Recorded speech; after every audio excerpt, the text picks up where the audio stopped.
Ya atau tidak. Kitab Nabi Ezra pasal 4 bacaan ini memberikan kesan bahwa orang Yehuda bersikap sangat eksklusif, tak terbuka terhadap kesempatan menjalankan misi, bahkan cenderung kasar terhadap kelompok lain dengan menolak mentah-mentah. Walakin, bila diperhatikan secara lebih teliti, sesungguhnya yang terjadi tak demikian.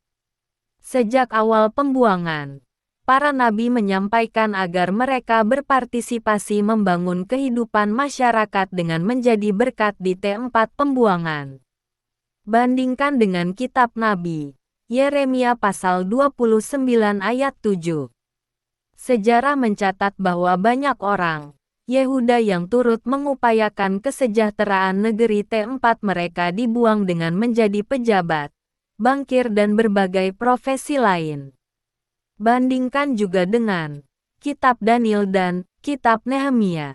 Dalam kitab ini, kita bisa melihat keterbukaan mereka terhadap bangsa lain melalui sikap menerima kebaikan dan bantuan, Kores.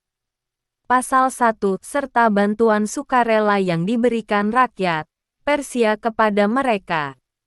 Pasal 1 ayat 4 dan 6. Masalahnya, mengapa dalam bacaan hari ini, bangsa Yehuda menolak mentah-mentah tawaran bantuan?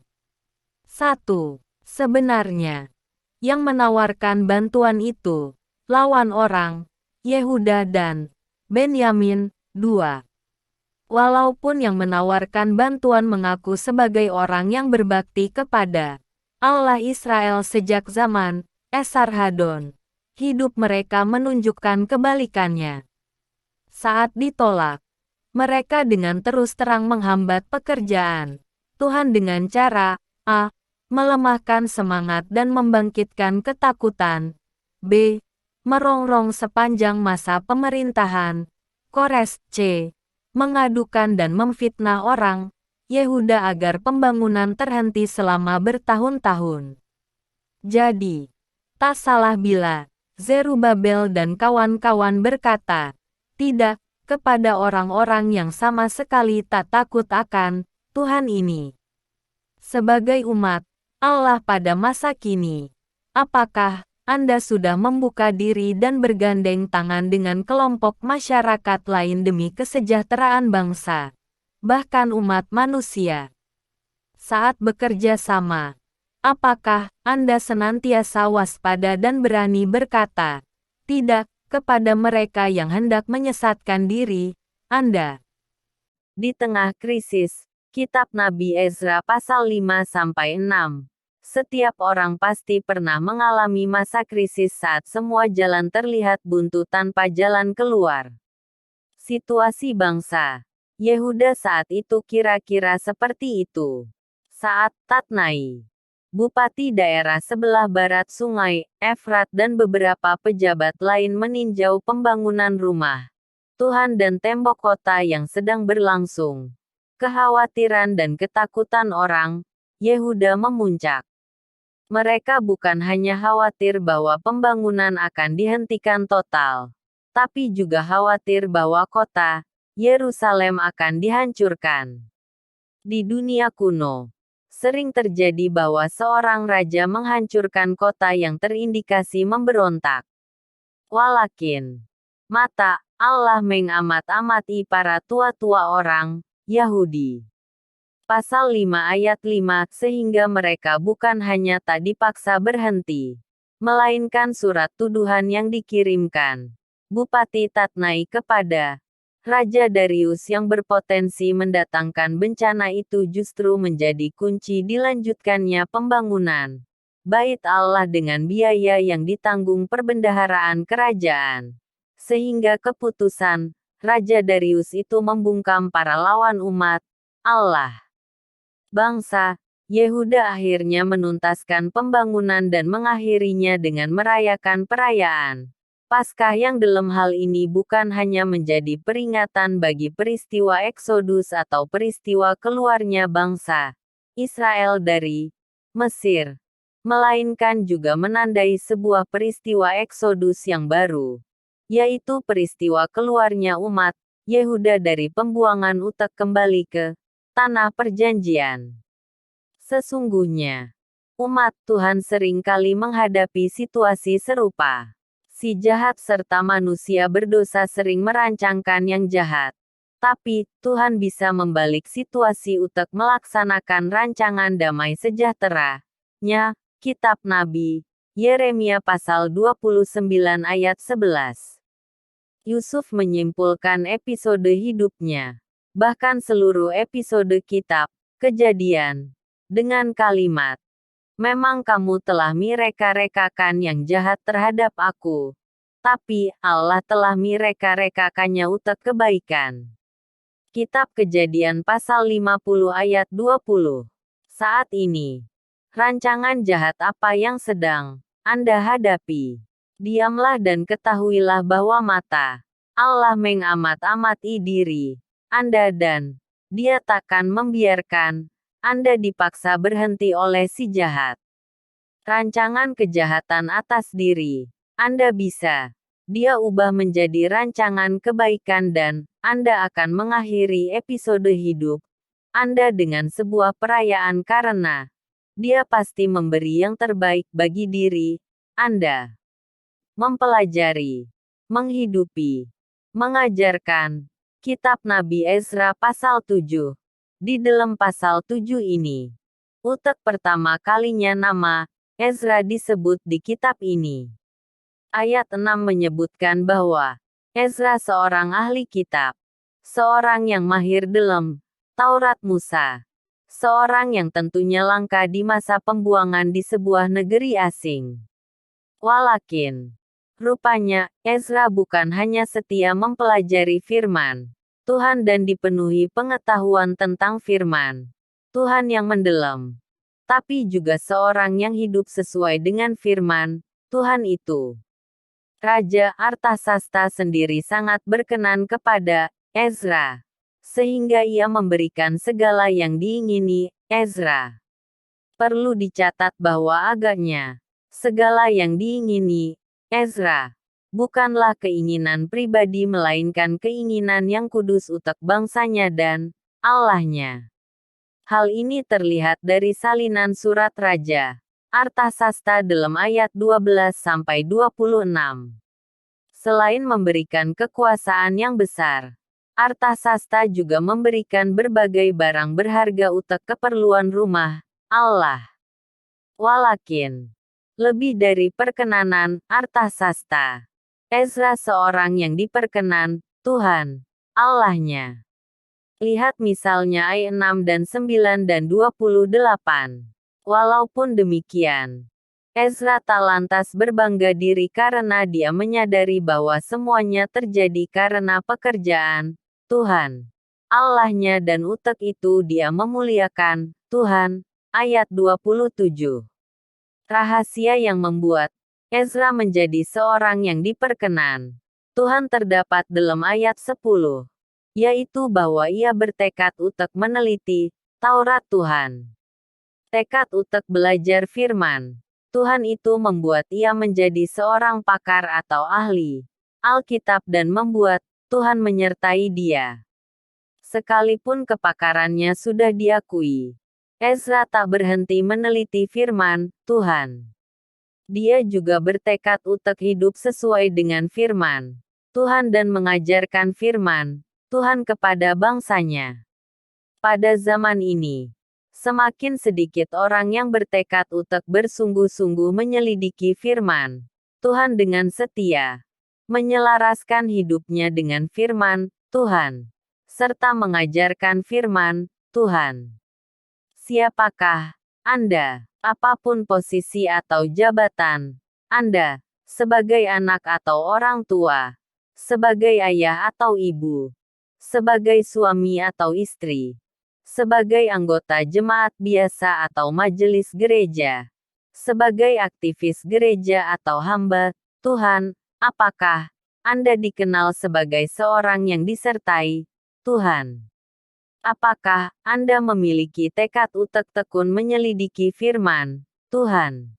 Apakah Anda bertekad untuk hidup sesuai dengan firman Tuhan dan mengajarkannya kepada orang lain.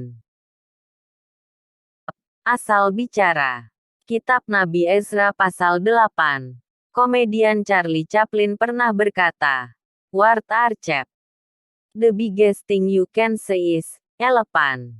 Maksud Chaplin bahwa berkata-kata itu mudah dan kita bisa saja bicara besar tanpa bersungguh-sungguh bermaksud seperti apa yang kita ucapkan. Ketika Ezra berkata, "Tangan Allah kami melindungi semua orang yang mencari Dia demi keselamatan mereka. Tapi kuasa murka-Nya menimpa semua orang yang meninggalkan Dia." Ayat 22. Dia bersungguh-sungguh dengan ucapannya. Kata-kata tersebut bukan sekadar cheap word asal bicara. Ezra membuktikannya dengan tak meminta bantuan tentara atau orang-orang berkuda kepada Raja untuk mengawal mereka terhadap musuh di jalan. Ezra memaklumkan puasa dan memohon kepada Tuhan agar Tuhan sendiri yang memelihara mereka dan harta benda mereka.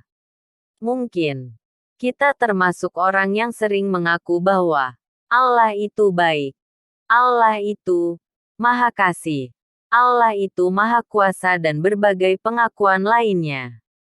Kita mungkin cukup sering berkata, "Tuhan memberkati," atau "Tuhan menyertaimu." Ada orang-orang yang sering dengan mudah berkata, "Haleluya, puji Tuhan." Pertanyaannya, apakah kata-kata tersebut sungguh-sungguh kita aminkan atau sekadar asal bicara? Dalam Injil Matius pasal 12 ayat 36-37, Tuhan Yesus mengingatkan bahwa kita harus mempertanggungjawabkan setiap perkataan yang kita ucapkan. Dalam pengalaman Ezra, ketika mereka berani berkata, mereka akan berani juga mengambil langkah iman untuk mempercayakan diri kepada Tuhan dan Tuhan takkan mengecewakan mereka. Mereka mengalami bahwa Tuhan akan menjawab doa mereka secara langsung. Bagaimana dengan Anda? Saat Anda berkata, Tuhan akan menolong, beranikah Anda mengambil langkah iman, bersandar penuh kepada-Nya dan menantikan Dia berkarya? Bagaimana pula ketika Anda berurusan dengan sesama manusia? Apakah kata-kata yang terlontar dari mulut Anda hanya sekadar asal bicara atau Anda mengucapkan dengan penuh kesadaran bahwa Anda akan mempertanggungjawabkan kata-kata tersebut? Janji untuk menolong harus ditunaikan dengan melaksanakan pertolongan yang nyata. Komitmen untuk melayani harus diwujudkan dengan pelayanan yang bertanggung jawab. Katakan tidak pada rasisme. Kitab Nabi Ezra pasal 9. Kondisi masyarakat Indonesia yang terdiri dari ratusan suku dan hidup di tengah global village. Masyarakat di seluruh dunia bisa saling berkomunikasi seperti dalam sebuah desa. Membuat perkawinan antar etnis atau antar ras menjadi sebuah realitas di tengah pluralitas. Kitab Nabi Ezra pasal 9 itu peringatan keras terhadap perkawinan campur antara umat Allah dan orang tak seiman. Perkawinan campur dapat menyebabkan berpalingnya hati umat Tuhan. Semenjak masa para bapa leluhur, bangsa Israel telah berulang kali jatuh ke dalam penyembahan berhala karena kawin campur dengan orang yang tak seiman. Itulah sebabnya Tuhan memberi perintah agar mereka tak melakukan kawin campur dengan orang yang tak percaya. Kitab Keluaran pasal 34 ayat 16, Kitab Ulangan pasal 7 ayat 3-4. Bandingkan dengan surat kedua kepada jemaat Korintus pasal 6 ayat 14. Perhatikan kehidupan Salomo. Karena mencintai banyak perempuan asing, dia turut menyembah dewa-dewi asing sembahan para perempuan asing tersebut. Salomo berlaku jahat di mata Tuhan dan tak sepenuh hati mengikuti Tuhan. Kitab Pertama Raja-Raja pasal 11 ayat 1-8. Ia membuka pintu bagi praktik penyembahan berhala di Israel. Sehingga, Tuhan menghukum dengan memecah kerajaan Israel menjadi Kerajaan Israel Selatan atau Kerajaan Yehuda dan Kerajaan Israel Utara atau Kerajaan Israel. Praktik penyembahan berhala itu mempengaruhi rakyat serta raja-raja berikutnya di Kerajaan Israel maupun Kerajaan Yehuda. Sehingga akhirnya mereka dihukum dengan dibuang ke negeri asing. Kasus kawin campur dalam Ezra 9 itu masalah perbedaan keyakinan. Bukan masalah kawin campur antar ras atau antar etnis. Dalam silsilah Tuhan Yesus pun, ada 3 perempuan asing yang disebut, yaitu Tamar, Rahab, Rut. Injil Matius pasal 1 ayat 3 dan 5. Atas anugerah Allah, ketiga perempuan asing itu meninggalkan keyakinan mereka dan bergabung dengan umat Allah, sehingga mereka bisa masuk dalam silsilah Yesus Kristus. Saat ini, orang beriman telah mencakup hampir semua suku dan etnis. Jadi, perkawinan seorang laki-laki dengan seorang perempuan seiman tak boleh digagalkan sekadar perbedaan etnis atau ras. Hari ini, barangkali masih terdapat orang tua Kristen yang menghalangi anak mereka melangsungkan perkawinan dengan orang percaya yang berbeda etnis atau ras. Sebagai umat Allah yang percaya bahwa manusia diciptakan menurut gambar dan rupa Allah, rasisme tak boleh mempunyai tempat dalam kehidupan kita. Menikah dengan orang tak seiman. Kitab Nabi Ezra pasal 10, perkawinan campur. Salomo tak hanya menghancurkan dirinya sendiri, tapi juga membawa orang Israel ke dalam dosa penyembahan berhala yang terus berkembang dalam belasan generasi. Lalu berakhir dengan pembuangan ke Asyur bagi Kerajaan Israel Utara dan pembuangan ke Babel bagi Kerajaan Israel Selatan atau Kerajaan Yehuda. Sayangnya, Ezra 10 memberitahu kita bahwa walaupun belum lama kembali dari pembuangan di Babel, sebagian bangsa itu telah kembali jatuh ke dosa yang sama. Keadaan itu membuat Ezra amat berduka. Setelah berpuasa dan berdoa, Ezra menghimpun bangsa itu dan menggugat para pelaku kawin campur. Berdasarkan nasihat Ezra dan sidang para kepala kaum keluarga, para pelaku kawin campur diwajibkan untuk mengusir para perempuan asing itu bersama dengan anak-anak mereka. Kenyataan ini menunjukkan bahwa walaupun pembaruan spiritual yang dilakukan Ezra memang ada hasilnya, tapi belum sempurna. Ketaksempurnaan diri dan dosa yang selalu mengintai tetap harus diwaspadai. Sebagai orang percaya yang telah ditebus Yesus Kristus, kita juga belum sempurna. Sekalipun kita sudah mati dan bangkit bersama dengan Kristus. Surat kepada orang Roma pasal 6 ayat 5-8, yang sudah memenangkan peperangan melawan si jahat. Kerajaan Allah sebuah realita tapi belum sepenuhnya. Kita masih harus menghadapi berbagai pergumulan melawan dosa dan harus tetap mewaspadai berbagai godaan di sekitar kita, termasuk masalah perkawinan campur dengan orang yang tak seiman. Kisah pengusiran istri yang tak seiman dalam Ezra 10 tak boleh dijadikan dasar bagi orang percaya yang sudah telanjur kawin campur dengan orang yang tak seiman untuk menceraikan pasangannya. Rasul Paulus menasihati agar orang percaya tak serta-merta menceraikan pasangan yang tak seiman karena seorang suami yang tak beriman bisa dikuduskan istrinya yang beriman dan istri yang tak beriman bisa dikuduskan suaminya yang beriman. Surat pertama kepada jemaat Korintus pasal 7 ayat 12-14. Kita bisa meyakini bahwa selalu ada anugerah Allah di dalam kelemahan kita. Bila pasangan Anda belum percaya kepada Tuhan Yesus, apakah Anda sudah tekun berdoa agar pasangan Anda bisa membuka hati untuk percaya kepada Tuhan Yesus. Ingatlah bahwa sebelum kita meninggal dan sebelum Tuhan Yesus datang kembali untuk kedua kali, masih ada kesempatan bagi manusia untuk bertobat. Kepedulian terhadap umat Allah. Kitab Nabi Nehemia pasal 1. Nehemia seorang Yahudi yang berada di pembuangan. Saat itu, yang berkuasa, Raja Artasasta dari Kerajaan Persia.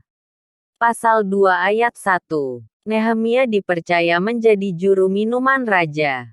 Ayat 11, yang bertugas menyediakan dan mencicipi minuman yang hendak disajikan kepada raja. Kedudukan ini sangat penting karena sebagai pelayan pribadi raja, ia memiliki kedekatan dengan sang raja. Jelas bahwa kedudukan tersebut membuat kondisinya nyaman. Nehemia mencatat bahwa ia sedang bertugas pada tahun ke-20 pemerintahan Raja Artasasta. Ayat 1, yang diperkirakan tahun 446 SM atau 140 tahun setelah Yerusalem runtuh. Sangat mungkin bahwa Nehemia lahir pada masa pembuangan. Walaupun kondisinya nyaman, Nehemia yang belum pernah tinggal di Yerusalem itu tetap peduli terhadap kondisi bangsanya yang tinggal di Yerusalem. Hal ini jelas terlihat saat salah seorang saudaranya datang dari Yerusalem. Dia tak memfokuskan diri untuk menceritakan kenyamanan yang ia nikmati di kerajaan Persia. Sebaliknya, Nehemia menanyakan kondisi bangsanya yang berada di Yerusalem. Ayat 2. Saat Nehemia mendengar berita bahwa saudara-saudaranya mengalami kesukaran besar dan mereka tercela karena tembok Yerusalem masih porak-poranda, sukacita karena kenyamanannya lenyap dan diganti dengan dukacita karena kepeduliannya terhadap bangsanya. Nehemia menangis dan berkabung selama beberapa hari. Yang mengesankan, kepedulian Nehemia terhadap bangsanya itu ia ungkapkan kepada Allah melalui doa dan puasa. Ayat 4. Walaupun ia hidup dalam pembuangan, ia tetap mempertahankan iman yang didasarkan pada firman Allah. Ayat 8. Dia tahu bahwa hanya Allah yang mampu menjawab kepeduliannya. Dalam doanya, dia tak mengkambing hitamkan nenek moyangnya yang telah berdosa kepada Allah. Tapi dia menempatkan diri sebagai bagian dari umat yang telah berbuat dosa kepada Allah. Ayat 6. Sikap Nehemia ini mengingatkan kita kepada perkataan Rasul Paulus bahwa seluruh umat Allah satu tubuh, yaitu tubuh Kristus dan setiap orang percaya anggota tubuh. Bila satu anggota menderita, seluruh anggota akan turut menderita. Sebaliknya, bila satu anggota dihormati, semua anggota turut bersukacita. Surat pertama kepada Jemaat Korintus pasal 12 ayat 26. Sejauh mana kepedulian Anda terhadap sesama anggota umat Allah? Apakah kepedulian Anda membuat Anda menempatkan diri pada posisi sesama anggota umat Allah yang sedang menderita? Keluar dari zona nyaman. Kitab Nabi Nehemia pasal 2. Walaupun peristiwa yang dikisahkan dalam bacaan ini seolah-olah mengalir begitu saja, sebenarnya peristiwa itu penuh pergumulan. Sebagai juru minuman raja, Nehemia harus melayani raja dalam kondisi yang optimal. Walakin, kesedihan hatinya tak bisa ia tutupi. Padahal ekspresi sedih itu membuat ia bisa dicurigai sebagai memiliki niat yang negatif dan berisiko diganjar dengan hukuman. Saat ekspresi sedih itu diketahui raja, Nehemia menjadi sangat takut. Ayat 2. Saat ditanya, Nehemia tak boleh sembarangan menjawab. Bila tak berkenan terhadap jawaban Nehemia, sang raja bisa saja menganggap dia ingin memberontak sehingga dia bisa dipenjara. Bahkan ia bisa dihukum mati. Apalagi, saat itu, kota Yerusalem pernah diisukan sebagai kota yang sering memberontak. Sehingga, Raja Artasasta pernah memerintahkan penghentian pembangunan kota itu. Kitab Nabi Ezra pasal 4 ayat 11-21. Oleh karena itu, permintaan untuk membangun kembali kota Yerusalem bertentangan dengan perintah yang pernah dikeluarkan sang raja. Di tengah ketakutan, Nehemia berdoa dan menyerahkan semua ketakutannya kepada Tuhan. Ayat 4. Selanjutnya, ia menceritakan pergumulannya kepada raja. Setelah mendapat tanggapan positif, ia mengungkapkan harapan yang seolah-olah tampak mengalir begitu saja. Nehemia menjawab dengan detail apa yang diperlukannya. Tentunya jawaban ini bukanlah jawaban spontan mengingat bahwa Nehemia juru minuman, bukan politikus atau pejabat yang memahami perkembangan situasi. Sangat mungkin bahwa Nehemia sudah membuat perencanaan secara mendetail. Perhatikan bahwa Nehemia mendengar berita tentang Yerusalem pada bulan Kislew atau bulan ke-9. Ayat 1, dan kegelisahan. Nehemia diketahui raja pada bulan Nisan atau bulan pertama. Ayat 1. 4 bulan utek bergumul bukanlah waktu yang pendek. Jadi, Nehemia bukan sekadar berdoa, namun ia juga merencanakan semuanya dengan detail berdasarkan keyakinan bahwa Allah akan menggenapi janji-Nya. Dia bersabar menunggu Tuhan. Selain berdoa dan rencanakan, Nehemia juga bersedia diutus untuk mengambil risiko. Ia rela meninggalkan zona nyaman untuk melakukan tugas pelayanan yang penuh risiko. Apakah Anda sedang menggumuli pelayanan utek Tuhan? Apakah Anda setia menanti penggenapan janji Tuhan? Apakah Anda bersedia meninggalkan zona nyaman utek menaati kehendak Tuhan? Kerjasama yang indah. Kitab Nabi Nehemia pasal 3. Dalam bacaan ini, kita bisa melihat sebuah kerjasama yang indah dalam membangun kota Yerusalem. Pintu gerbang, tembok, menara dan sebagainya dibangun kembali. Umat Allah bersatu hati, baik laki-laki maupun perempuan. Ayat 12 baik imam maupun orang awam. Ayat 1 dan 22, baik penguasa maupun rakyat jelata. Ayat 3 dan 9 dan 12 tukang emas, juru campur rempah. Ayat 8, dan sebagainya. Apapun profesi mereka, mereka bersatu hati melakukan pekerjaan demi kepentingan bersama, yaitu membangun kota tempat mereka tinggal. Selain karena orang-orang itu rela meninggalkan pekerjaan masing-masing untuk bersama-sama membangun kota Yerusalem, kerjasama itu disebabkan adanya pemimpin yang cakap mengarahkan mereka. Pasal sebelumnya menjelaskan bahwa Nehemia diberi kuasa oleh raja. Ayat 8-9 untuk memerintah mereka dalam melakukan pekerjaan pembangunan itu. Langkah awal, Nehemia melakukan survei dalam rangka mempelajari kondisi kota Yerusalem secara cermat. Ayat 12-15 sehingga dia bisa mengenal kondisi yang ada dan bisa memaparkan dengan baik permasalahan yang harus diselesaikan. Ayat 17. Namun, yang lebih penting bahwa Nehemia memberi kesaksian bahwa Allah lah yang telah menolong dia menyelesaikan masalah yang muncul dalam pekerjaan tersebut. Ayat 18.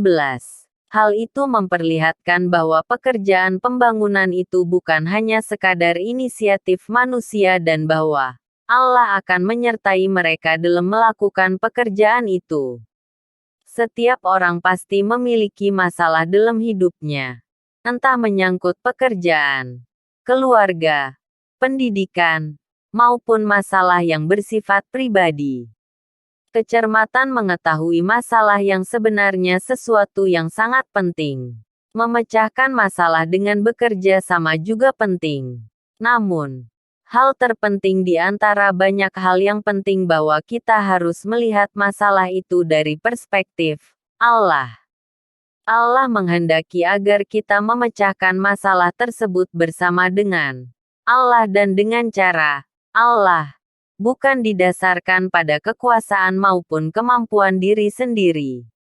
Sebagai seorang pemimpin dalam lingkup apapun, termasuk dalam lingkup keluarga, pekerjaan, organisasi, kelompok dan sebagainya, apakah Anda mengandalkan kecerdikan dan kekuasaan yang Anda miliki atau Anda memandang kekuasaan sebagai kesempatan untuk menyaksikan pimpinan Tuhan? Menghadapi perlawanan dari luar. Kitab Nabi Nehemia pasal 4. Keberhasilan Nehemia dalam memimpin bangsanya untuk memulai pembangunan tembok Yerusalem taklah berjalan dengan mulus. Bangsa-bangsa di sekeliling Yehuda menjadi iri dan marah, lalu menyerang untuk mengganggu jalannya pembangunan.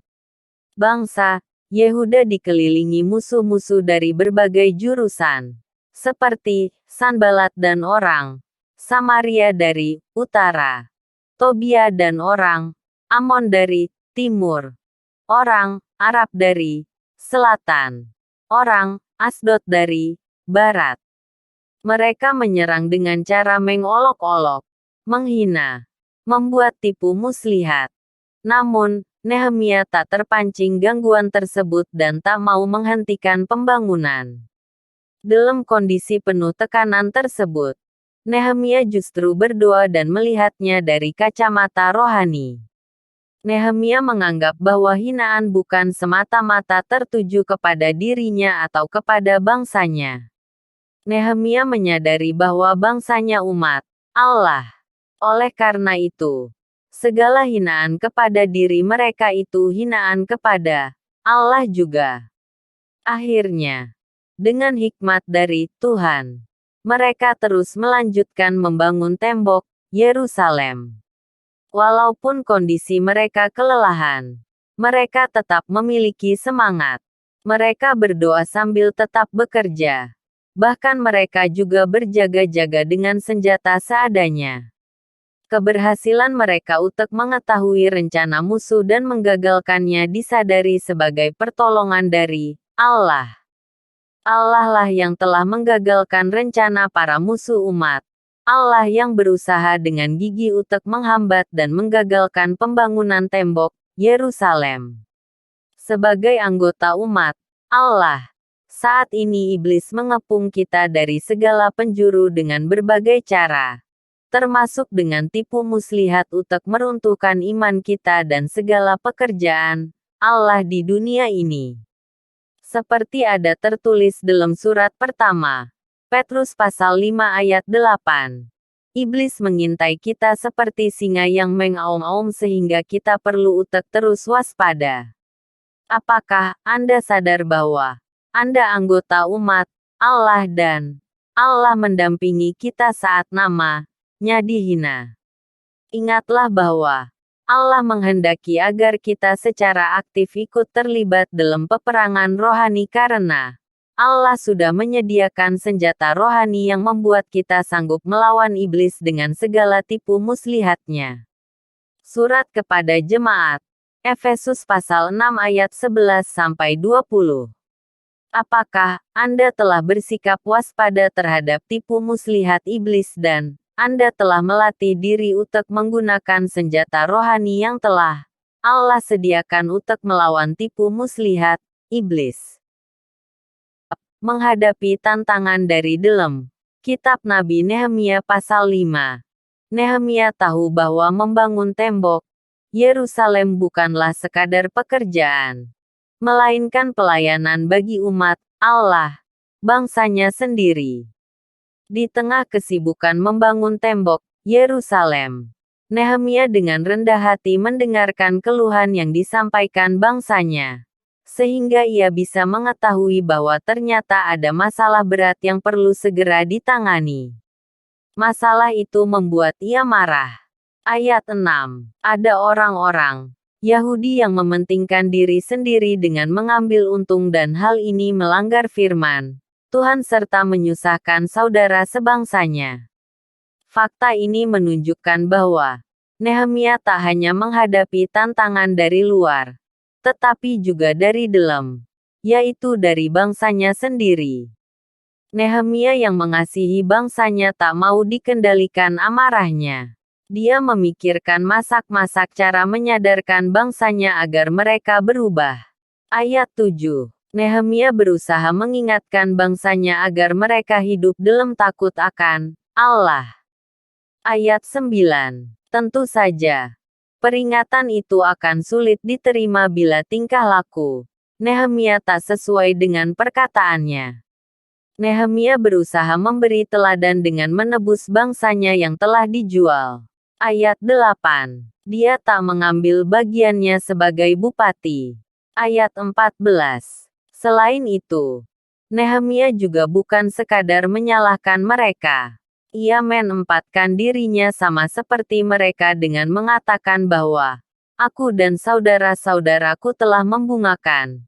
Biarlah kita hapuskan hutang mereka." Ayat 10. Tingkah laku Nehemia yang secara konsisten memperlihatkan teladan kehidupan yang takut akan Allah sumber kekuatan yang membuat perintah yang ia sampaikan menjadi berkuasa, sehingga rakyat bersedia mengikuti apa yang Nehemia perintahkan. Ayat 12. Sekadar memerintahkan orang lain untuk hidup dalam takut akan Allah tentu saja mudah.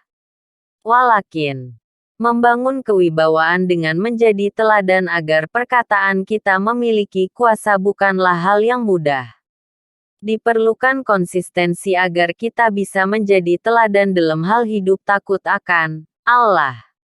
Saat Anda melihat bahwa orang-orang di sekitar Anda melakukan kesalahan dan hidup mereka tak sesuai dengan firman Tuhan, bagaimana Anda bersikap? Apakah Anda sekadar menghakimi atau Anda, dengan kasih, berusaha menjadi teladan dan memikirkan cara mengubah hidup mereka agar menjadi sesuai dengan kehendak Allah? Hidup yang berpusat pada Allah. Kitab Nabi Nehemia pasal 6-7. Setelah gagal menghambat pekerjaan pembangunan tembok Yerusalem dengan cara mengolok-olok musuh-musuh bangsa Yehuda, terus berusaha menggagalkan pembangunan itu dengan cara mencelakai sang pemimpin, yaitu Nehemia. Mereka melakukan berbagai usaha, mengundang Nehemia, mengirim utusan untuk menyampaikan adanya berita yang dapat membuat Nehemia dihukum mati, menyuap teman Nehemia untuk bernubuat palsu bahwa Nehemia akan dibunuh. Mereka berpikir, jika Nehemia terbunuh atau ketakutan, bangsa Yehuda akan kocar-kacir sehingga pembangunan akan berhenti. Namun hal ini ternyata tak membuat Nehemia gentar. Bagaimana Nehemia mengatasi masalah itu? Perhatikan bahwa Nehemia tetap memusatkan perhatiannya pada kehendak Allah, bukan pada dirinya sendiri. Tujuannya agar orang-orang bisa melihat bahwa misinya berhasil karena bantuan Allah, bukan karena dirinya hebat. Pasal 6 ayat 16. Saat mencatat silsilah, Nehemia sadar bahwa Allah lah yang memberikan rencana dalam hatinya untuk mencatat silsilah.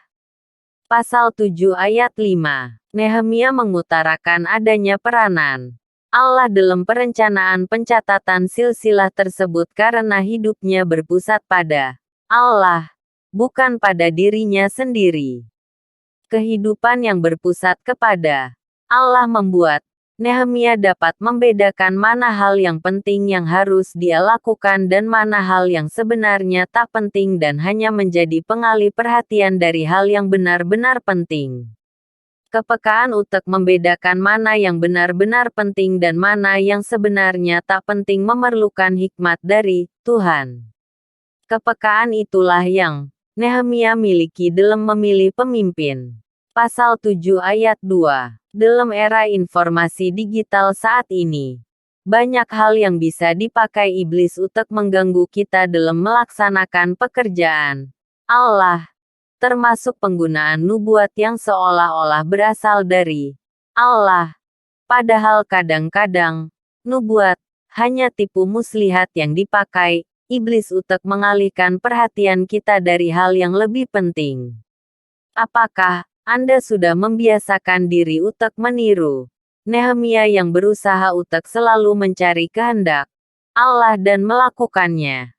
Atau Anda membiarkan perhatian Anda teralih kepada hal-hal yang hanya tampak penting tapi sesungguhnya sarana tipu muslihat iblis untuk mengalihkan perhatian Anda dari hal yang lebih penting? Apa yang hendak Anda lakukan agar Anda bisa memusatkan perhatian Anda kepada kehendak Allah? Mengalami pertobatan. Kitab Nabi Nehemia pasal 8. Tuhan melindungi bangsa Yehuda sehingga pembangunan tembok Yerusalem bisa diselesaikan. Mereka tak lagi dicemooh dan tak lagi khawatir dirampok. Namun, keadaan itu tak membuat mereka menjadi sombong dan lupa diri. Setelah menerima berkat Tuhan, mereka tetap berusaha mendekat kepada Allah. Mereka haus mendengarkan firman Tuhan yang saat itu masih berbentuk gulungan perkamen berbahasa Ibrani. Ezra memenuhi kehausan tersebut dengan membaca dan mengajarkan kitab Taurat dibantu 13 orang dari suku Lewi. Ayat 2-8.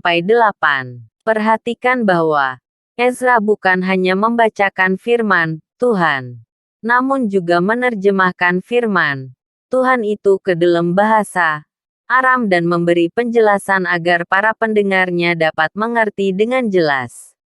Perlu diingat bahwa pada saat itu, sebagian besar orang Yahudi yang pulang dari pembuangan tak lagi mengerti bahasa Ibrani karena mereka berbahasa Aram dalam kehidupan sehari-hari.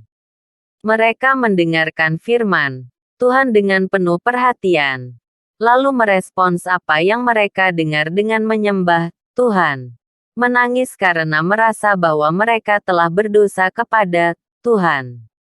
Pada saat itu, terjadilah pertobatan massal. Duka cita dari Tuhan yang membawa kepada pertobatan telah terjadi. Namun, Nehemia mengingatkan bahwa hari itu hari yang kudus. Duka cita yang membawa kepada pertobatan seharusnya menghasilkan sukacita, sehingga mereka seharusnya tak berduka cita, melainkan bersuka cita karena Tuhan. Ayat 10. Bagi kita saat ini, seharusnya kita berduka cita karena keberdosaan kita. Tapi duka cita kita itu seharusnya berubah menjadi sukacita saat kita menerima pengampunan dari Tuhan Yesus yang telah menebus kita dari hukuman dosa. Pertobatan seharusnya membawa kepada hidup yang baru, yaitu hidup yang rindu untuk mengerti dan menaati firman Tuhan. Ayat 14. Bahkan, ketika membaca tentang perayaan Hari Raya Pondok Daun yang jatuh pada tanggal 15 bulan itu, yaitu bulan ke-7. Kitab Imamat pasal 23 ayat 34 mereka merespons dengan mencari daun-daun dari pohon-pohon yang rimbun di gunung untuk membuat pondok-pondok beratap daun. Lalu tinggal dalam pondok-pondok daun itu selama 7 hari sambil belajar firman Tuhan. Dengan bercermin pada respons umat Tuhan pada masa Imam Ezra, apakah Anda juga memiliki gairah dan respons yang sama terhadap firman Tuhan? Hidup dalam pertobatan. Kitab Nabi Nehemia pasal 9. Pertobatan tak hanya terjadi satu kali. Setelah bangsa Yehuda bertobat pada pasal 8, pertobatan tersebut membawa mereka untuk terus bertekun dalam firman dan firman itu akan kembali menghasilkan pertobatan. Doa orang-orang Lewi memperlihatkan keyakinan bahwa Allah itu pemberi hidup. Ayat 6. Allah telah memilih umat-Nya melalui Abraham. Ayat 7. Memberi tanah perjanjian. Ayat 8. Memedulikan kesusahan umat-Nya dengan melakukan berbagai perbuatan ajaib. Ayat 9-15 serta memberi peraturan, hukum, ketetapan dan perintah yang baik yang memberi hidup kepada mereka yang melakukannya. Ayat 13-14 dan 29. Sayangnya, umat-Nya seringkali bersikap angkuh dan memberontak. Ayat 16 dan 26 dan 29. Mereka tak menghargai perbuatan ajaib yang Allah lakukan. Tak menghargai pemeliharaan Allah. Tak menghargai tuntunan hidup yang Allah berikan. Tak menghargai nabi-nabi yang diutus Allah. Tak menghargai pengampunan Allah. Tak menghargai kesetiaan Allah. Sekalipun demikian, Allah mau mengampuni dan tak meninggalkan umat-Nya. Ayat 17 melainkan Ia mengirim para nabi untuk memperingatkan umat-Nya agar berbalik dari dosa dan menjalani hidup benar. Sejarah Israel memperlihatkan bahwa kesediaan untuk bersyukur dan memuji Allah tak bergantung pada banyaknya berkat Tuhan yang diterima, tapi pada adanya iman dan sikap hati yang mau merendahkan diri di hadapan Allah. Walaupun Allah telah melakukan berbagai perbuatan ajaib untuk menolong bangsa Israel, mereka tak memperlihatkan sikap bersyukur, melainkan memberontak. Namun, atas anugerah Allah, saat mendengar pembacaan dan uraian firman Tuhan yang disampaikan Imam Ezra, mereka merespons dengan mengaku dosa dan bertobat. Ayat 2 bersyukur serta memuji Allah. Ayat 5. Bila kita membaca dan mempelajari firman Tuhan dengan hati yang terbuka, kita akan bisa mengingat perbuatan-perbuatan Allah yang besar yang telah Dia lakukan bagi kita dan kita akan bisa melihat kesalahan dan dosa kita.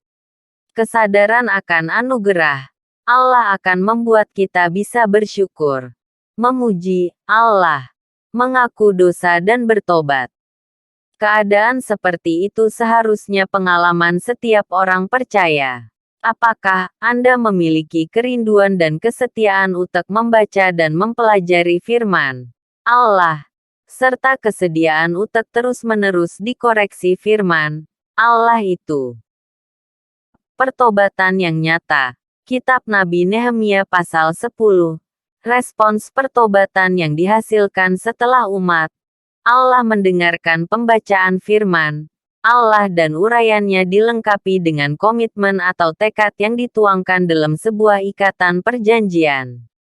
Ikatan perjanjian yang dibubuhi meterai para pemimpin, orang-orang, Lewi dan para imam ini diikrarkan dengan bersumpah kutuk untuk hidup menurut hukum Allah serta mengikuti dan melakukan segala perintah Tuhan.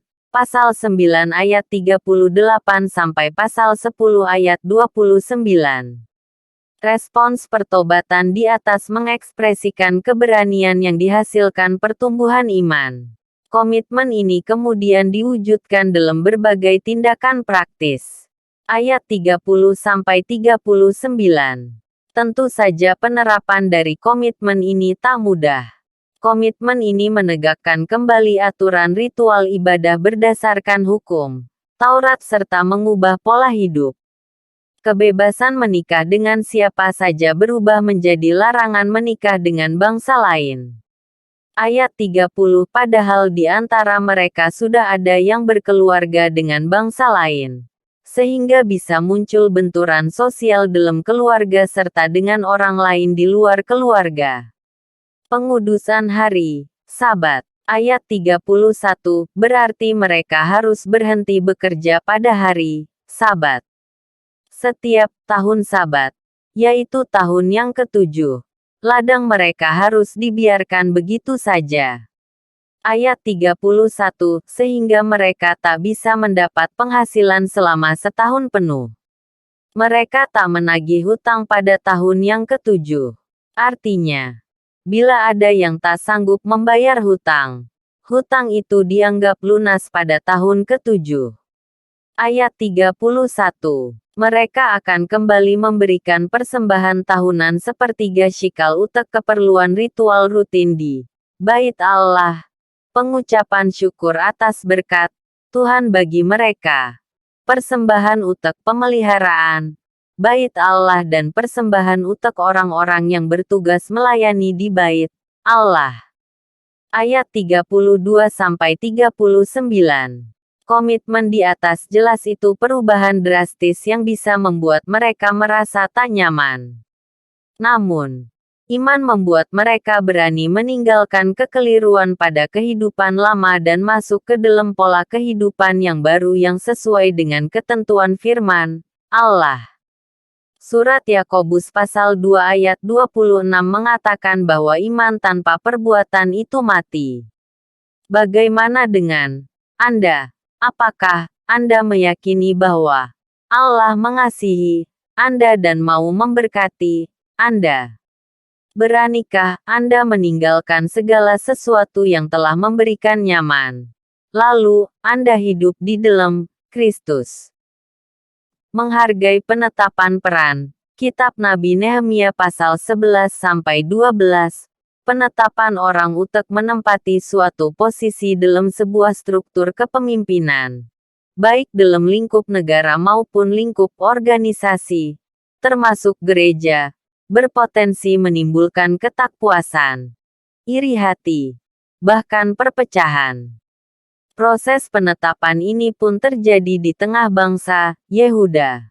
Dalam bacaan ini, terdapat daftar para imam. Mereka menduduki jabatan imam atas dasar latar belakang keluarga. Yang boleh menjadi imam hanyalah keturunan Imam Besar Harun, sesuai dengan aturan yang Tuhan berikan. Kitab Bilangan pasal 3 ayat 10. Terdapat pula daftar orang-orang yang ditetapkan utek tinggal di kota Yerusalem. Mereka dipilih dengan cara membuang undi. Walaupun seseorang memiliki jabatan tertentu, sebagai imam atau terlibat dalam pelayanan dalam Bait Allah, bila mereka tak terpilih, mereka tak berhak utek tinggal di kota Yerusalem. Pasal 11 ayat 3 dan 20.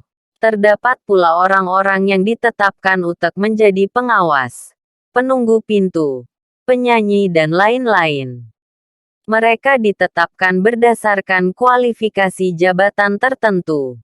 Perhatikan bahwa penetapan tersebut di atas diterima tanpa protes. Baik penetapan berdasarkan latar belakang keluarga, undian, maupun kualifikasi pekerjaan. Perhatikan pula bahwa orang yang tak terpilih memuji orang yang terpilih utek tinggal di Yerusalem.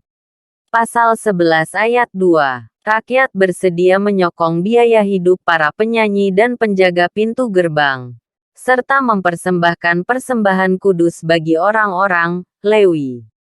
Pasal 12 ayat 47. Mereka menghargai jabatan yang dipercayakan pada mereka dengan bekerja sebaik-baiknya. Hal ini terlihat saat penahbisan tembok Yerusalem. Pasal 12 ayat 27. Acara itu meriah karena semua orang melakukan tugas sesuai dengan jabatannya. Para imam melaksanakan penahiran. Pasal 12 ayat 30. Terdapat kelompok imam yang memainkan alat musik. Pasal 12 ayat 35-36. Terdapat pula dua paduan suara besar. Pasal 12 ayat 31 dan 38.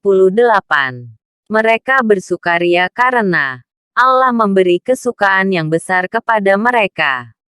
Pasal 12 ayat 43-44. Kesediaan utek menerima perbedaan sangat diperlukan utek kebersamaan. Baik dalam sebuah komunitas kecil, misalnya keluarga, sebuah organisasi, termasuk gereja, maupun dalam sebuah negara. Saat Anda menghadapi sebuah proses penetapan atau pemilihan yang tak sesuai dengan yang Anda harapkan, apakah Anda tetap bersedia mengutamakan kebersamaan dan mendukung hasil penetapan atau pemilihan itu? Jangan berkompromi. Kitab Nabi Nehemia pasal 13. Setelah penahbisan tembok Yerusalem dan pengangkatan para pelayan di Bait Allah dan setelah 32 tahun, Nehemia memerintah sebagai bupati di Yehuda. Ayat 6. Pasal 2 ayat 1. Pasal 5 ayat 14 Nehemia pergi menghadap raja. Ayat 6 dengan sukacita karena tugas membangun kembali Yerusalem sudah selesai. Orang-orang yang ditinggalkan sudah diatur sedemikian rupa supaya dapat melayani dengan baik sesuai dengan posisi masing-masing. Setelah beberapa tahun, Nehemia kembali. Ternyata apa yang dilihatnya tak sesuai dengan apa yang ia harapkan saat meninggalkan Yerusalem. Mereka yang diberi kepercayaan tak melakukan tugas sebagaimana mestinya. Mereka tak melaksanakan komitmen dan kembali pada kebiasaan sebelum pembangunan dimulai.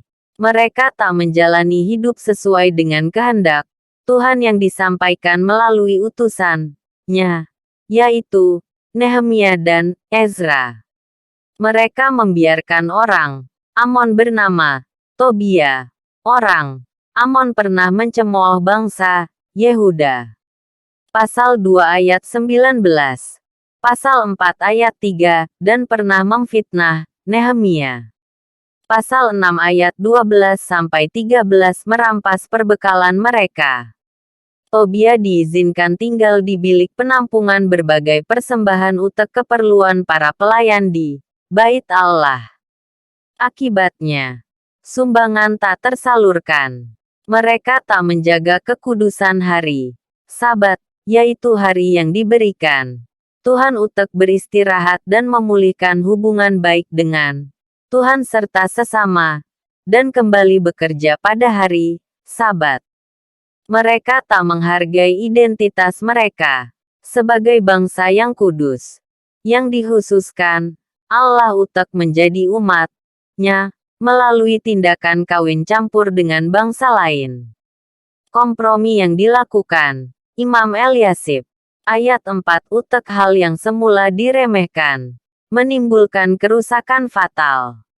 Hal-hal yang dibangun pada masa kepemimpinan Nehemia selama 12 tahun seolah-olah sirna.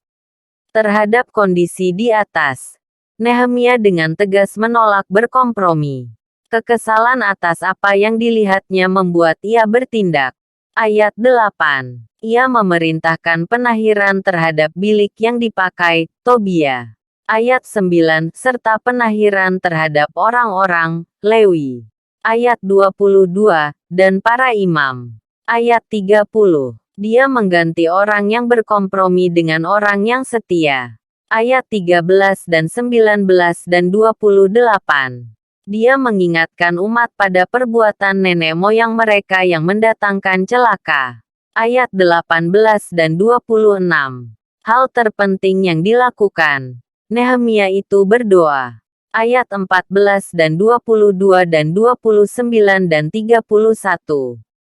Apakah Anda berani bersikap tegas untuk menolak berkompromi dalam hal-hal yang tak sesuai dengan kehendak Allah?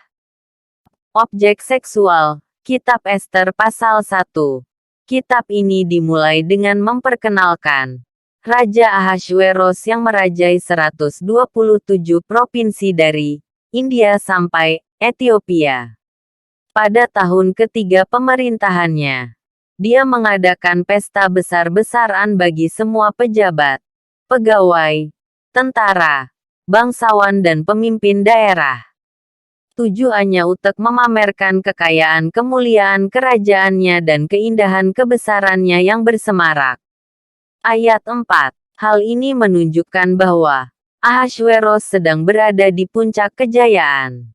Untuk memamerkan kebesarannya, dia membuat pesta selama 180 hari untuk para pembesar, ditambah 7 hari untuk seluruh rakyat. Dia bukan hanya menunjukkan seluruh kekayaannya, namun dia juga ingin memperlihatkan kepada seluruh rakyat dan para pembesar bahwa dia memiliki seorang istri yang sangat cantik. Ratu Wasti, istri Raja Ahasveros. Parasnya sangat elok. Saat pesta berlangsung, Raja Ahasveros meminta Ratu Wasti menghadap. Namun, Raja tak pernah menyangka bahwa dia akan ditolak. Alasan penolakan karena Wasti beranggapan bahwa dipertontonkan kepada orang banyak tindakan yang merendahkan martabatnya sebagai seorang wanita.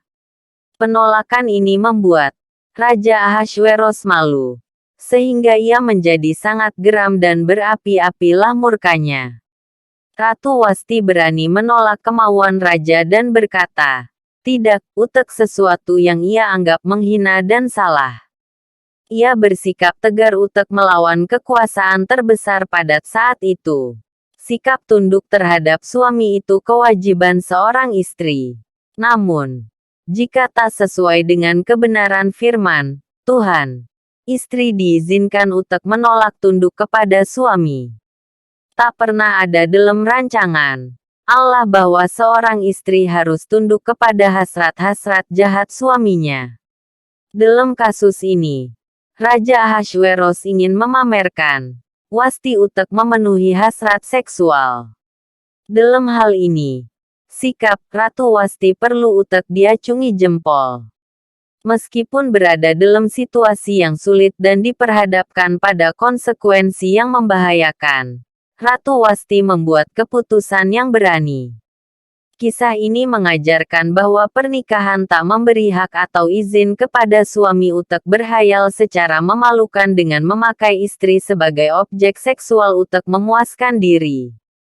Bila Anda seorang suami, apakah Anda telah menuntun istri kepada kebenaran dan Anda senantiasa memuaskan hati Tuhan, bukan memuaskan hasrat diri? Rencana jahat yang diizinkan. Kitab Ester pasal 2, tiada seorang pun yang bisa meramalkan masa depannya. Setelah Wasti dilengserkan, para penasihat raja mengusulkan agar raja mencari pengganti Ratu Wasti. Usul ini dipandang baik oleh raja yang hasrat duniawinya kuat itu. Tersiarlah berita ini dan banyak gadis cantik yang elok rupa dikumpulkan di dalam benteng Susan. Di antara para gadis itu, dipilihlah Hadasa, nama bahasa Ibrani yang artinya semak berbunga putih berbau wangi, selanjutnya disebut Ester, nama Persia yang berarti bintang, utek dibawa masuk ke dalam harem, yaitu tempat tinggal para istri dan selir raja di istana. Ester anak yatim piatu, Yahudi yang diadopsi, Mordehai, sepupunya. Bagi bangsa Persia, dimasukkan ke harem bukan aib, melainkan kehormatan. Sekalipun yang bersangkutan hanya menjadi selir raja dan selanjutnya menjadi janda abadi yang tak bisa menikah dengan pria lain. Ester gadis yang sangat baik dan disukai. Hegai, penjaga para perempuan.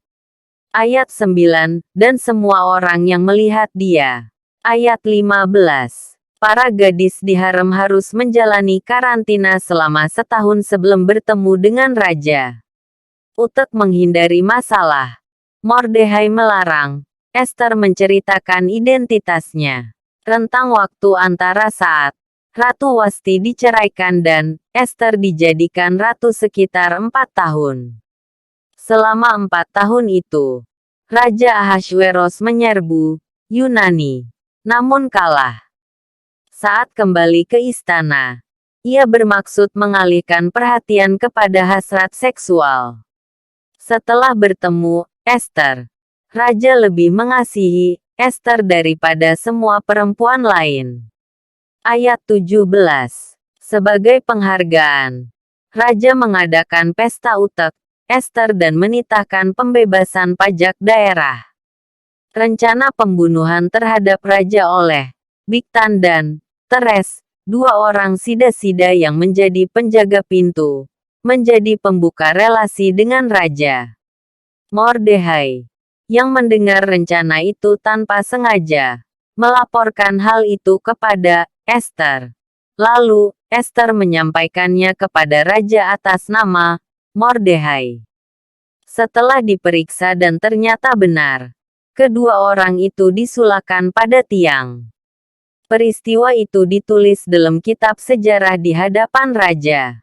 Jelas bahwa Tuhan punya rencana dan Esther bagian dari rencana tersebut. Allah mengizinkan tindakan jahat manusia untuk memenuhi tujuannya dalam rencananya yang lebih besar. Kita pun sering harus berhadapan dengan tindakan jahat orang lain atas diri kita. Walaupun tindakan jahat itu sangat menyakitkan. Apakah Anda bisa meyakini bahwa Tuhan mengizinkan hal itu terjadi karena Ia memiliki tujuan dan rencana yang indah melalui hidup Anda? Menghadapi konspirasi. Kitab Esther pasal 3-4. Konspirasi itu persekongkolan untuk melakukan suatu rencana jahat. Inilah yang dilakukan Haman bin Hamadeta, orang Agag. Agag nama daerah dalam kerajaan Media Persia. Walakin, Agag juga menunjuk pada nama raja bangsa Amalek yang menjadi musuh bangsa Israel secara turun-temurun. Sebenarnya, Allah telah memerintahkan bangsa Israel untuk memusnahkan bangsa Amalek. Sayang, mereka tak taat. Kitab Keluaran pasal 17 ayat 14. Kitab Ulangan pasal 25 ayat 17-19. Kitab Pertama Samuel pasal 15 ayat 2-9. Saat pangkat Haman dinaikkan sehingga melebihi semua pembesar di istana. Semua pegawai raja yang bertugas di pintu gerbang istana wajib berlutut dan sujud kepada Haman. Walakin, Mordechai menolak untuk berlutut dan sujud. Itulah yang membuat Haman panas hati. Ia berencana untuk membunuh Mordechai. Tapi ia tak puas bila hanya membunuh Mordechai saja. Dia ingin menghabisi semua orang Yahudi dengan menghasut raja agar mengeluarkan ketetapan untuk membunuh semua orang Yahudi. Walaupun mengetahui rencana pembunuhan terhadap seluruh orang Yahudi, Mordechai tetap mempertahankan integritasnya untuk tak sujud di bawah kaki Haman. Bagi orang Yahudi berlutut dan sujud kepada siapapun atau apapun di atas bumi itu pemberhalaan. Selanjutnya, Mordechai menantang Esther untuk menghadap raja atas nama seluruh orang Yahudi. Esther lalu menyampaikan kesulitannya untuk bertemu raja tanpa undangan. Ternyata ada jarak dalam hubungan antara seorang ratu Persia dan sang raja. Terhadap respons Esther yang tampak ragu-ragu, Mordechai mengemukakan keyakinan bahwa keselamatan orang Yahudi tak tergantung kepada Esther, tapi kepada Allah. Dia meyakini bahwa akan ada pertolongan bagi seluruh orang Yahudi. Tampaknya, Esther menyadari bahwa kedudukannya saat itu tak terlepas dari campur tangan Tuhan dan menjadi bagian dalam rencananya. Dia meminta agar semua orang Yahudi, termasuk dayang-dayangnya, berpuasa. Akhirnya, Esther menemui sang raja dengan mempertaruhkan nyawanya. Banyak orang merasa takut dan ragu-ragu menyatakan iman di hadapan kaum mayoritas. Kita cenderung diam atau ikut arus. Maukah Anda meniru sikap Mordechai yang berani melawan konspirasi serta meniru Esther yang berani menghadapi risiko kematian? Percayalah dan yakinilah pertolongan Tuhan. Janganlah berharap pada manusia. Itulah yang akan memampukan kita untuk terus berdiri teguh. Waktu Tuhan, Kitab Esther pasal 5-6. Kesediaan Esther untuk menghadap raja tanpa dipanggil menuntut adanya keberanian karena Raja Ahasveros tak memiliki reputasi yang baik dalam memperlakukan ratunya. Saat Ester diperkenan untuk menemui raja, dia tak langsung melontarkan permintaannya. Dia lebih dahulu memenangkan kepercayaan raja padanya dan ingin agar di pesta yang diadakannya, kejahatan Haman dapat diungkapkan. Ester belum berani menyampaikan permintaannya, sehingga ia membuat perjamuan secara berturut-turut untuk menunda waktu. Dia ingin mengungkapkan rahasianya. Namun kata-katanya tak bisa keluar karena saat itu bukanlah waktu yang tepat untuk berbicara. Itulah sebabnya Allah menuntun dia untuk menunda pengungkapan isi hatinya. Haman seorang yang gila hormat. Sikap Mordehai yang tak mau tunduk membuat Haman kesal karena merasa dilecehkan. Walakin Tuhan membuat Haman menahan rasa sakit hatinya terhadap Mordehai dan tak segera melampiaskan kemarahannya. Sehingga akhirnya rencana Allah terlaksana. Sebenarnya, sumber masalah bukanlah sikap Mordehai, melainkan rasa rendah diri yang membuat Haman menuntut penghormatan yang berlebihan. Pembuatan tiang gantungan utek menggantung. Mordehai mengungkapkan kekesalan Haman yang gila hormat itu. Walakin, Tuhan waktu terbaik bagi umatnya dan tak selalu bisa diduga siapapun. Suatu malam, Raja Ahasveros tak bisa tidur.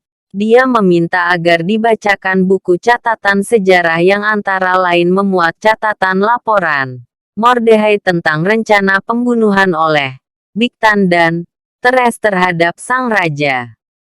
Setelah menyadari bahwa Mordehai belum mendapat penghargaan apapun atas jasanya, raja meminta Haman untuk memberikan penghargaan yang layak kepada Mordehai. Bagi Haman, peristiwa saat dia harus memberikan penghargaan terhadap musuh besarnya itu penghinaan yang amat memalukan.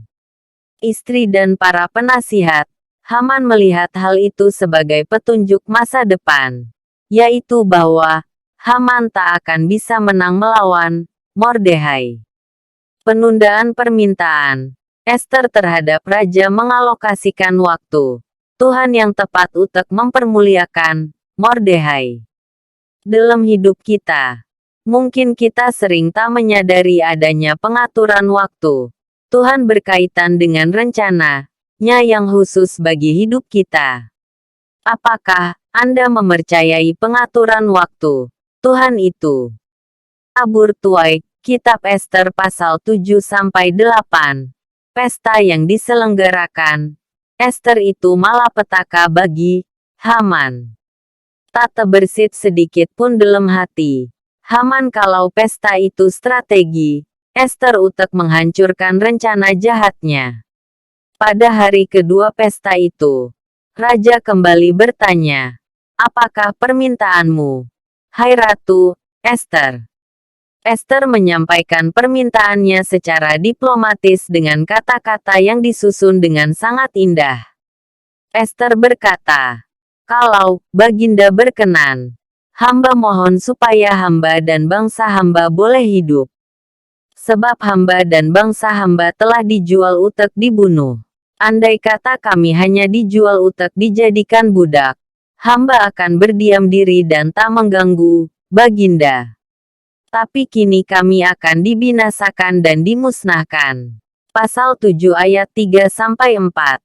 Alkitab Bahasa Indonesia Sehari-hari. Pernyataan Ester ini membuat raja makin penasaran dan bertanya, siapakah orang itu dan di manakah dia yang hatinya mengandung niat akan berbuat demikian? Pasal 7 ayat 5. Tanpa ragu, Ester langsung berkata bahwa Hamanlah orangnya.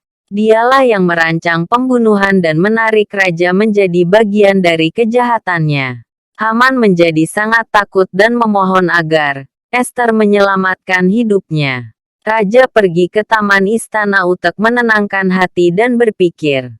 Sekembalinya, raja melihat Haman sedang berlutut pada katil T4, Ester berbaring. Raja mengira Haman hendak memerkosa dan membunuh Ester. Segera setelah raja mengungkapkan murkanya, wajah Haman ditutup. Sebagai terhukum, Haman tak layak melihat raja. Biasanya, orang yang akan dihukum gantung ditutup wajahnya. Haman lalu digantung pada tiang yang dia dirikan dengan maksud untuk menyulakan Mordehai. Raja Ahasveros mengaruniakan semua harta Haman kepada Ester dan Mordehai masuk menghadap raja setelah Ester memberitahu raja tentang hubungannya dengan Mordehai. Raja mencabut cincin meterai dari Haman dan memberikannya pada Mordehai dan Mordehai diangkat Ester untuk menjadi kuasa atas harta milik Haman. Atas permintaan Ester, raja setuju untuk membatalkan maksud jahat Haman. Pasal 3 ayat 13, Pasal 8 ayat 5-8.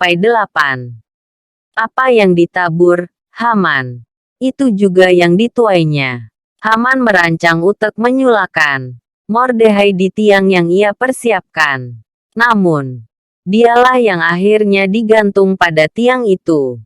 Haman ingin membunuh semua orang Yahudi, tapi dialah yang akhirnya terbunuh. Apakah Anda sering berbuat jahat terhadap orang lain? Sadarilah bahwa Anda akan menuai apa yang Anda tabur. Sukacita kemenangan. Kitab Ester pasal 9-10, bulan ke-12, yakni bulan Adar. Pada hari yang ke-13 saat pelaksanaan titah raja untuk menyerang orang Yahudi. Walakin, kenyataannya berbeda. Orang Yahudilah yang menyerang musuh-musuh mereka. Pasalnya, pada hari ke-13, dan dilanjutkan pada hari ke-14 sesuai dengan permintaan Ester, diberlakukan dang-dang yang memperbolehkan orang Yahudi melawan dan membunuh musuh-musuh mereka.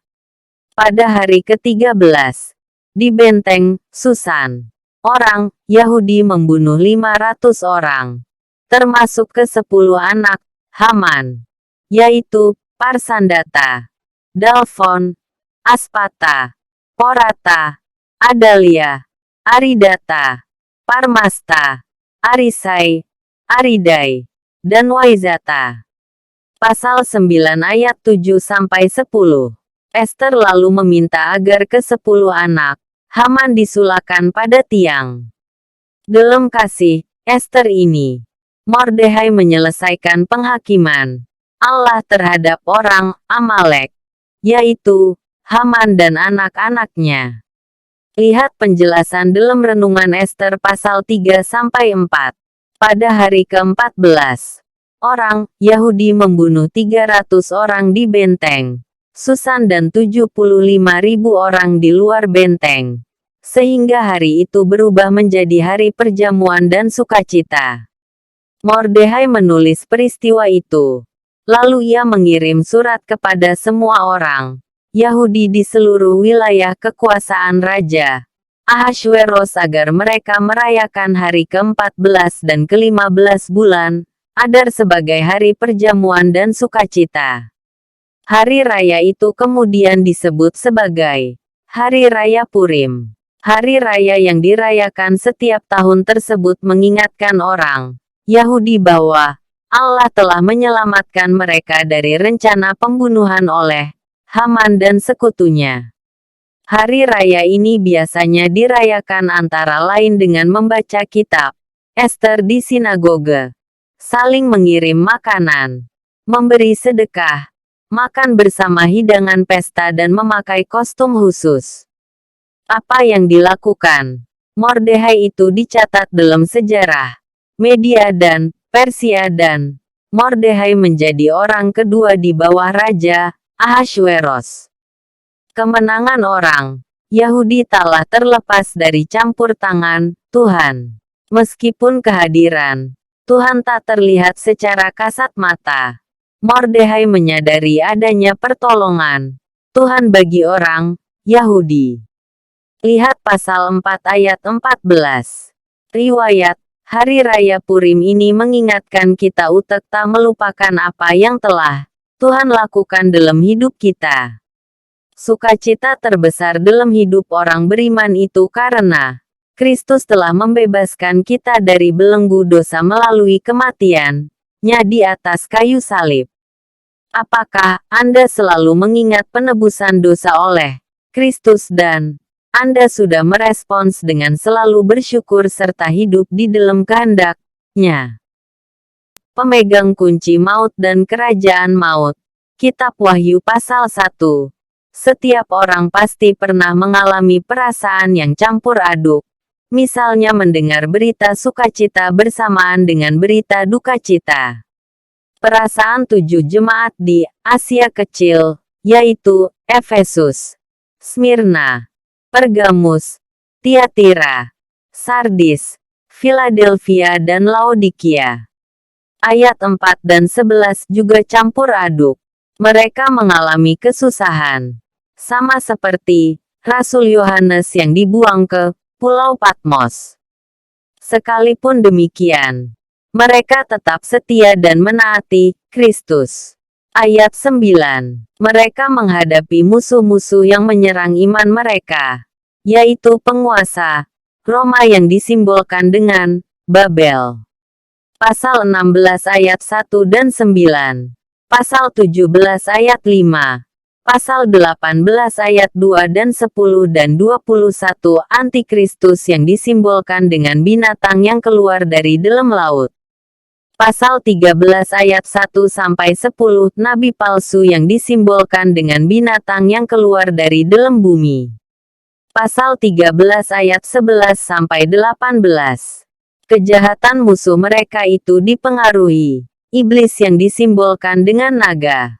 Pasal 12 ayat 1-18. Mereka menghadapi situasi sulit karena harus melawan dominasi Antikristus yang terwujud dalam bentuk kekuasaan Kaisar Roma. Iman yang membuat mereka menolak untuk menyembah Kaisar membuat nyawa mereka terancam. Di dahi mereka tertulis nama Bapa dan Kristus. Pasal 14 ayat 1, bukan nama Antikristus. Pasal 13 ayat 16. Pasal 14 ayat 9. Pasal 17 ayat 5. Mereka tak bisa membeli dan menjual, sehingga mereka menjadi miskin. Mereka dianiaya karena iman mereka tetap tertuju kepada Kristus. Pasal 20 ayat 4. Itulah kenyataan hidup yang mereka hadapi. Di tengah tantangan yang berat itu, firman Tuhan datang kepada mereka. Jangan takut. Aku yang awal dan yang akhir dan yang hidup. Aku telah mati. Namun lihatlah, aku hidup sampai selama-lamanya dan aku memegang segala kunci maut dan kerajaan maut. Ayat 17-18. Iman mereka dikuatkan lagi. Perasaan mereka yang sedih berubah menjadi sukacita. Mereka siap menghadapi tantangan dan kenyataan masa depan. Mereka hanya mempercayai Kristus yang memegang kunci maut dan kerajaan maut. Mereka menghadapi situasi sulit, namun mereka telah dibekali dengan firman yang hidup yang menguatkan dan menyemangati untuk menghadapi tantangan di depan. Apakah Anda merasa risau saat menghadapi pandemi COVID-19 yang telah memukul sendi-sendi kehidupan Anda? Apakah Anda risau saat menghadapi ketakadilan, intimidasi, kebencian, permusuhan, fitnah, iri hati dan sebagainya? Kenyataan hidup yang kita hadapi memang tak mudah. Walakin, kita tetap harus memberitakan kebenaran dan mempertahankan iman. Tetaplah setia dan taat hanya kepada Kristus. Dia sudah menang atas kuasa dosa dan maut, sehingga Dia sanggup membuat kita menang saat menghadapi pergumulan apapun. Dipuji sekaligus dicela. Kitab Wahyu pasal 2. Pernahkah Anda mendapat pujian sekaligus celaan dari seseorang atas apa yang Anda lakukan.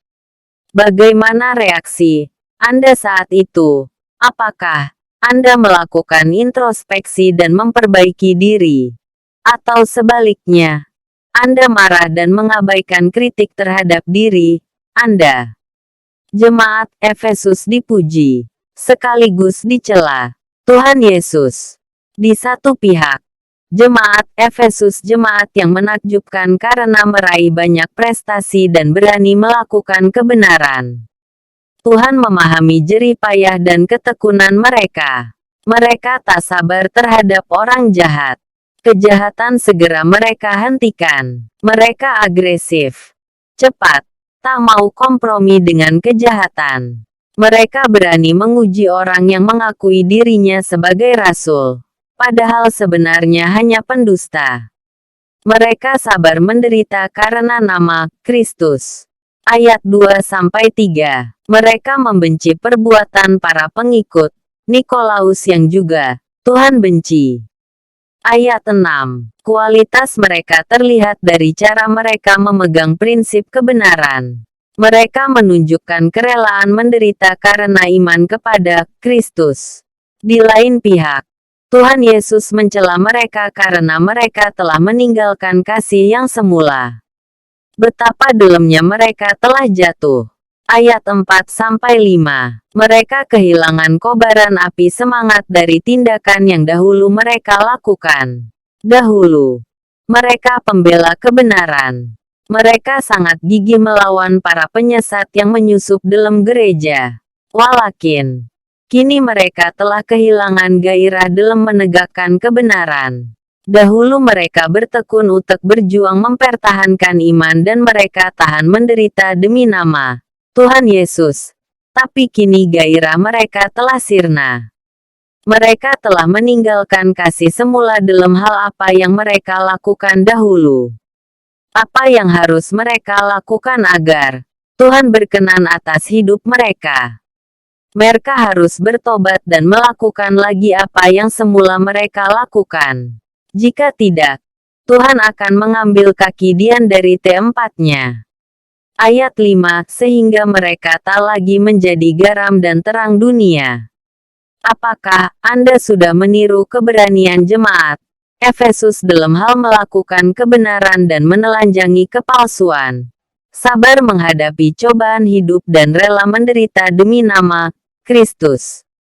Jangan menyerah saat Anda mengalami kepahitan dan kegetiran hidup. Apakah Anda selalu bersikap waspada menjaga agar kasih Anda kepada Tuhan dan sesama tak menjadi pudar? Perhatikanlah peringatan Tuhan kepada jemaat Efesus agar Anda tak mengulangi kesalahan yang sama seperti yang mereka lakukan. Gereja yang sekarat. Kitab Wahyu pasal 3. Pernahkah Anda menyaksikan orang yang dalam keadaan sekarat? Sekarat itu keadaan pada saat menjelang kematian. Jemaat Sardis itu gereja yang sekarat. Mereka hampir mati. Frasa hampir mati dalam ayat 2 tak bertentangan dengan ayat 1 yang mengatakan bahwa mereka mati. Jemaat ini bukan mati secara fisik, melainkan berada dalam kondisi yang amat parah secara rohani, sehingga nyaris tiada tanda-tanda kehidupan. Oleh karena itu, mereka disebut mati. Sekalipun kondisi mereka begitu parah, tetap saja mereka menyandang status sebagai gereja yang benar karena pembenaran Kristus. Sayangnya, mereka tak bertanggung jawab terhadap status mereka karena tiada pekerjaan mereka yang sempurna. Ayat 2. Semua pekerjaan yang mereka lakukan pada dasarnya tak diperkenan Allah. Mereka mengerjakannya dengan kesombongan karena merasa diri mereka tak memerlukan pertolongan Tuhan. Mungkin pula mereka tak melakukan pekerjaan mereka dengan sepenuh hati, asal-asalan, padahal seharusnya mereka mampu berbuat lebih baik bagi kemuliaan-Nya. Ketakberesan ini berkaitan dengan kondisi rohani yang parah. Kondisi seperti ini sangat serius. Apalagi bila dilihat dari tuntutan Kristus. Mereka diminta untuk menaati apa yang telah mereka terima dan mereka dengar serta bertobat. Ayat 3. Hanya ada beberapa orang yang menjaga kesuciannya dan menaati segala firman-Nya, sehingga mereka layak disebut sebagai anak-anak Allah. Ayat 4. Ada dua perintah penting yang Kristus sampaikan agar nama mereka tetap ada dalam kitab kehidupan. Pertama, jemaat Sardis harus berjaga-jaga, bangunlah, dan bertobat. Mereka harus mengingat dan mendengar berita Injil lagi agar mereka berkenan di hati Kristus. Ayat 2-3. Kedua, mereka harus menang dalam pertandingan iman dan menjaga kesucian hidup mereka, tak mencemarkan pakaiannya. Ayat 4-5. Berkaca pada sikap jemaat Sardis, agar hidup kita bisa berkenan di hadapan-Nya, marilah kita memeriksa diri melalui pertanyaan-pertanyaan berikut ini. Pertama, apakah kondisi kerohanian saya sedang baik-baik saja atau kurang baik, bahkan cenderung buruk? Kedua, apakah ada pelanggaran dan dosa yang harus saya bereskan dengan Tuhan sebagai bentuk ketaatan saya kepada-Nya, serta yang harus saya bereskan dengan sesama sebagai bentuk pertanggungjawaban terhadap mereka yang telah saya rugikan? Ketiga, apakah ada sesuatu dalam hidup saya yang harus saya waspadai agar kesucian hidup saya tetap terjaga dan kehidupan saya berkenan di hati Tuhan? Di hadapan hadirat Allah, Kitab Wahyu pasal 4. Apakah Anda merasakan hadirat Tuhan ketika beribadah setiap hari, Minggu? Merasakan hadirat Tuhan dalam ibadah itu kewajaran karena Dialah yang mengundang kita untuk datang kepadanya dalam ibadah. Kita merasakan hadirat Tuhan saat Tuhan, Sang Pemilik ibadah, menyapa umat-Nya lewat firman yang disampaikan hamba Tuhan dan kita memuliakan Dia lewat pujian dan doa. Yohanes yang berada di Pulau Patmos merasakan hadirat Tuhan melalui penglihatan yang dilihatnya. Dia melihat pintu terbuka di sorga dan dia diundang Kristus untuk naik karena Kristus akan menunjukkan apa yang harus terjadi sesudah ini. Ayat 1. Yohanes dikuasai Roh dan dia melihat sebuah tahta di sorga dan Allah sedang duduk di tahta itu. Ayat 2. Kemuliaan Allah digambarkan seperti permata yaspis dan permata sardis. Pelangi seperti zamrud melingkungi tahta itu. Ayat 3. Lautan kaca bagaikan kristal. Ayat 6 menggambarkan keadaan yang sangat mulia di sekitar tahta Allah. Pusat penyembahan Allah Tritunggal yang Esa, yaitu Allah Bapa. Dia yang duduk di tahta itu. Ayat 3. Yesus Kristus singa dari Yehuda, tunas Daud, Anak domba. Ayat 5 dan 7 dan Roh Kudus ke-7, Roh Allah. Ayat 5. Ke-24 tua-tua yang menyembah Allah Tritunggal itu bukan malaikat, melainkan para pemimpin yang mewakili, yang menang, yang menuruti kehendak Allah, seperti yang disebut dalam pasal 2-3. Selain itu, yang datang menyembah Allah itu seluruh umat Allah yang dilambangkan sebagai 4 makhluk, yaitu singa, anak lembu, manusia dan burung nasar. Ayat 7. Umat manusia tak henti-hentinya memuji Allah seperti yang dilakukan makhluk-makhluk bersayap dalam penglihatan Yesaya. Kitab Nabi Yesaya pasal 6 ayat 2-3. Mereka berseru siang dan malam, Kudus, Kudus, Kuduslah, Tuhan Allah, yang Maha Kuasa, yang sudah ada dan yang akan datang. Ayat 8. Setiap kali umat mempersembahkan puji-pujian dan hormat dan ucapan syukur kepada Allah, ke-24 tua-tua itu tersungkur dan menyembah Allah. Ayat 10. Seperti Rasul Yohanes, kita juga diundang Kristus untuk menyembah Dia dalam ibadah. Tuhan menyapa umat-Nya melalui firman yang disampaikan hamba-Nya dan umat-Nya merespons lewat pujian dan doa untuk mempermuliakan Dia. Apakah Anda sudah melatih diri Anda untuk senantiasa menghadirkan hadirat Allah dalam seluruh aspek kehidupan Anda? Rencana kekal Allah. Kitab Wahyu pasal 5. Hikmat dan akal budi manusia sangat terbatas.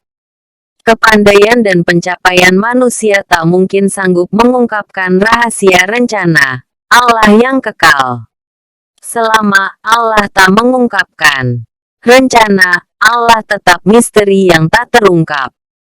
Saat Allah mengungkapkan rencananya, barulah rahasia itu terbuka dan manusia bisa mengerti rencana kekalnya.